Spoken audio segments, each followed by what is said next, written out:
I was quite like, oh my god, he exists, Bigfoot exists. And then when I saw it as a man, I went, oh, that's a suit. So I've got to ask, part of your set tonight, you were talking about chaps. One of them came out of your cap, one of them came out of your crown, one of them turned into someone and just flew into the air. But I do have to ask, I mean, how much truth is there in that How many chaps story? come out of my crown? I do have to ask. But I mean, there was a story the other week that you did get attacked in the street. Yeah, that was true. So That wasn't in there tonight, but I haven't really worked out a way of... that was true, the what is you is true. What Yeah. is you, that's true. And the woman falling over and the chav's just watching, and I said, would you do that with your mum? And that was true, that story. And he said, my mum don't fall over, that's true. Some of them are true, but it's quite weird for me to have any truth in my... I mean, they're true notions, maybe, or true observations, then I spin them out. So that usually that Bigfoot thing is true. When I saw it as a kid, I was quite like, oh my god, he exists, Bigfoot exists. And then when I saw it as a man, I went, oh, that's a suit. That's just a fat man. Why is it that when you're a Colorado. kid, you think, this is great? It's because you want to believe, it's powerful. Do you think that's part of the appeal of your stand-up, though, is that you're bringing... I mean, this is the appeal of very good stand-ups as well, is that you bring people back to a time where they're like, oh, yeah, everything was magical. I hope so. And you basically got people... And you could see probably people in the audience that were like, yeah, I believed it was true when I was 5. Well, I think the thing about stand-up is I always wanted to see something that I couldn't think of. So, I really like Stuart Lee or someone who's a brilliant stand-up. I like people or Harry Hill, someone doing, or Eddie Izzard, I don't know, someone that I don't want to go massively and see comedians saying, when your girlfriend does this, and you go, yeah, I do, but I don't really want to ever hear about that, because in a way, so what? It's like, I know that. It's like this, everyone laughs at that recognition thing. It's not that I don't think it's brilliant when it's done really well, and it can be done really well, and lots of people do observational stuff amazing, like Seinfeld and stuff, but it's never really been the thing that got me going, It was always more the imagination or the sort of laughing about. I just try and want them to laugh at stuff that they shouldn't really be laughing at. Yeah. But So to do that, you have to take them on a journey. And yeah, or do some weird stuff. It's How great when they do, though. It's really rewarding. I thought they were very captivated tonight. I think that you had an audience that were very quiet and very actually attentive. And It's the last quite one was- dense, what I do, and sometimes it's a bit like they're listening and there's no time to laugh.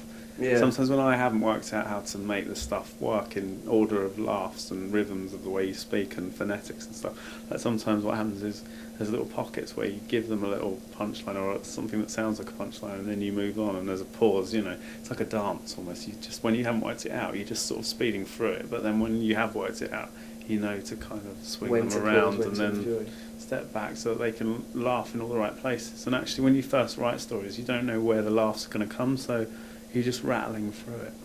Yeah. And it's a bit wonky. It's a bit wonky. It's a bit machine, sort of gunfire, wonky. It's like, and you don't quite know where you're going. You haven't got the confidence in the bits yet, because you don't know which bits are the funny bits yet. Yeah, and considering you're a very busy guy. I mean, you've got a lot of things on. Taken on You've too all much. snorted your coke back into the glass. I mean, how do you manage to sort out the fact that, okay, this is the first time I've done this story, I'm going to drill through it to the point where you're saying, oh, I know where this is going, when maybe you've got months in between doing a gig? I mean, that must be pretty difficult. That's what's hard. That's what I'm trying to eradicate this year. I'm trying to do stuff every week, so at least a gig a week. Which even that's hard, because if you do, like, I've got a gig tomorrow night, so tomorrow nights will probably be really good because I'd have done this one, and all week I've been working on something else, 2 other things. So when I came to do it, I didn't have enough time today to go through it all, so I listened to bits of it. I didn't have enough time to prep for it, so it's always a little bit of a struggle because you're not in that mindset, whereas if you're just doing stand-up, you can think about it all the time and you're on it and it all flows. But I've been writing with Jude and writing film, and I've been painting and stuff, so my head's been somewhere else. So tonight I was like, oh no, I've got to do this, and I can't remember what I was doing, and how did Monkey Edwards go?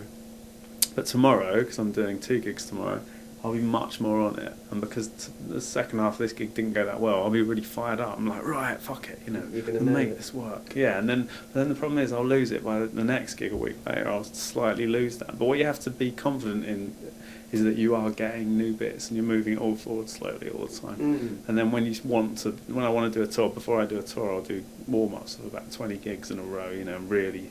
So at the moment, I'm just sort of trying different things, and I'll leave Monkey Edwards and I'll go on something else, and I'll know how well that works. And then when I want to put a tour together, I'll take all the best things and then Yeah. really try and shine But them up. the really interesting thing is the fact that you're actually paying a lot of attention to the kind of standard you want to get to before you go on tour. Because I mean, if you don't mind me saying, you've got a lot of fame from the Mighty Boosh, and you've got a very big following. It'd be very easy Yeah. for someone to say, "Well, I'm just going to go on stage now, and Yeah. I don't know, maybe I'll blow up balloons and paint a box." But That you sounds actually- good. I'd go and see that show. But you actually genuinely want to. You see, like you feel like you want to perfect something before you let anyone see it properly. I think that the thing is, I was quite good at stand-up, and there was a bit where I sort of was good at it. I really got it into a groove and got at the right level of stuff, and I never quite captured it. It's like I did an Edinburgh show, and I got nominated for Perrier that year, and I had a lot of fuss about my stand-up for a bit, but I didn't record it, and I didn't. I never had any permanence to my stand-up. Never recorded it. Never did an album. Never did a CD. Never did a. I've never done a tour on my own, so it's like something I've always wanted to do, but. I've just been doing it quietly alongside everything else, and now I'm just waiting for that moment where I've got 6 months and I can just go, right, 3 months solid gigs, then 3-month tour, it's amazing, and then film it, and then make an album and a DVD and go, there you go, I did that. Because there's also other stuff that I haven't even looked at yet that I do. I do characters as well, so...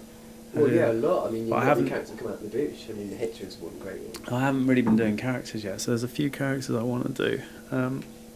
That I will start bringing in. Then there'll be some weirder stuff coming in, and then there'll be some shorter stuff. So it's like I write lots of different stuff, and it's just getting the right mix of all those things.